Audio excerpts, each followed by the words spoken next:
Hello and welcome to Unwind Sessions, where right after my shift, I give the highlights of my workday and hope to do so soon live with a Q&A right after. My name is Juan. I am a English Spanish medical video remote interpreter with over 4 years of experience. And today is Monday, March 29th, 2021. Today I took 32 calls.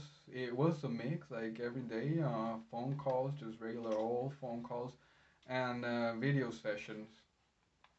It was kind of a normal day. There was not that many things that were that difficult or that proved the challenge. There were some minor things and unique things like every day, but they were not all that challenging. They were easy to solve. It's still important to talk about them. So I will mention the three things that happened today that are relevant to online sessions. So today there was a session where they were speaking, where GYN, or I'm sorry, or a medical provider. I don't know. I assumed it was a GYN because they were doing a pelvic exam for a lady. And what happened is that there was a problem with her pelvic floor muscles, and the provider asked her to to actually do some exercises to improve her pelvic muscles strength. And I don't really remember that much what the call was about, but the provider mentioned some really specific, really technical, like muscles down there and things, and I was able to get like a couple of them. And I believe that maybe the provider um, got a little confident that since I knew the first two words that she said, I honestly, I don't remember what they were anymore. But she said the two words, and I knew them, and I interpreted them. And then she said two other words. Now I don't remember exactly what words those were, but they were very specific names of pelvic floor muscles. They were two of them, and I did not know them, and I they were too long. I was honestly I didn't have time to actually look them up like I always do, and they were too long, and there was two of them, and honestly I just didn't have time or anything, so I did what you were supposed to do in this situation. I asked the provider. I let the provider know. I said, "This is the interpreter, and I have never heard of those muscles. I'm sorry. Is there another way that you can say that?"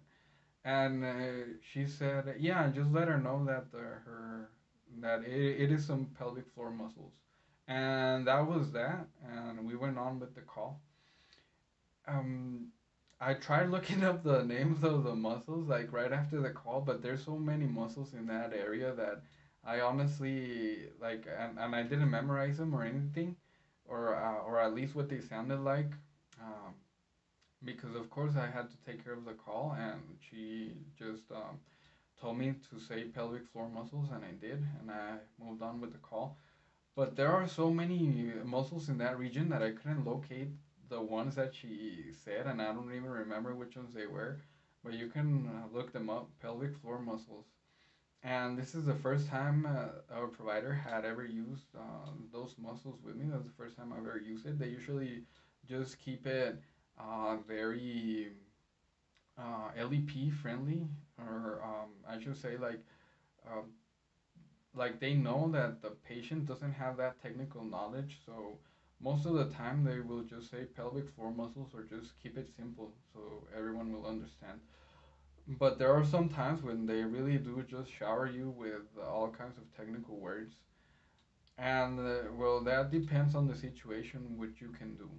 And this time I couldn't look it up, and there was no other choice than to actually ask the provider to say it in simpler terms, and she did, and we went on with it, and we finished the call, and everything went well.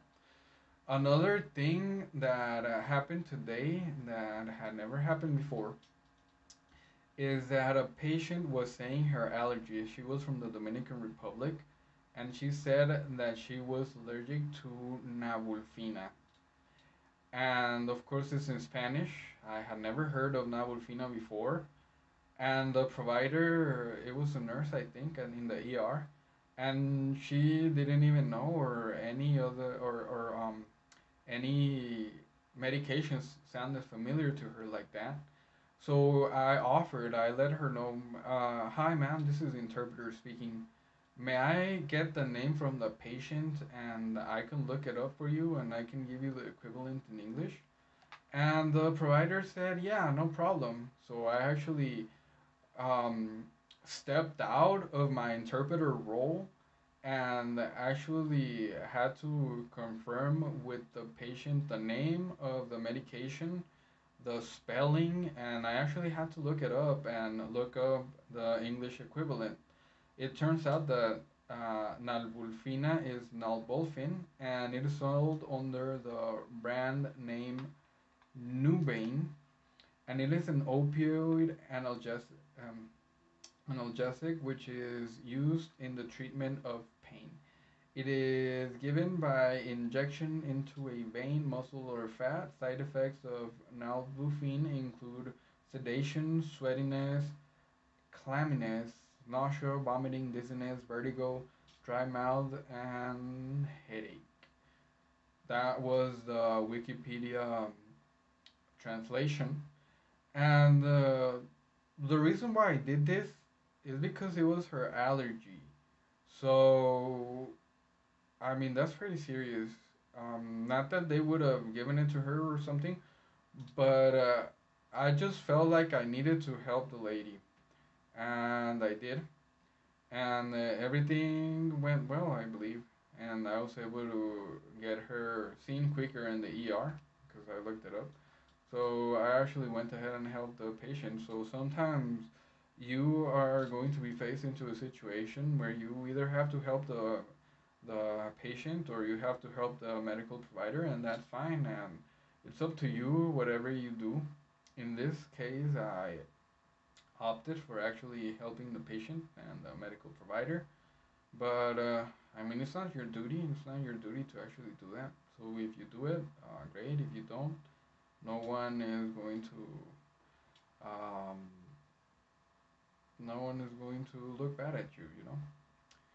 And actually, there is a word here that I saw in the Wikipedia definition, claminess. That word, I only learned that word when I became a medical interpreter. I had never heard that word before. And what that actually means is like cold and moist skin. So if you don't know that, that's what it means. And I remember struggling a lot with that word. All right, so moving on, the last thing I'm going to talk about is another interruption that happened today, or I should say another interruption that another interruption that happened today. I talked about what I did in the last interruption and how every situation is different, and you're going to be faced with a decision of what to do at that moment. This time, I don't remember the setting, if it was in the ER. I don't really remember. But what happened is that no, I want to remember. I remember now. It was in the ER, and it was a medical provider. I don't know if he was a nurse or a doctor, and it was the patient, um, the person that was there with the patient. I don't know if it was wife or what the relationship was there, but what happened was that the medical provider said something to the gentleman, and then the gentleman asked the question. So it was a very quick question, and what the provider was actually asking, I felt it was much more important than the question that the gentleman asked.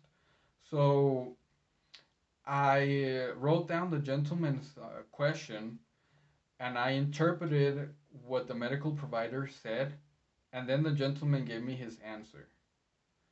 And what I did next was I told the medical provider, I said, before giving my rendition of what you said to the gentleman, he said something, and this is what he said.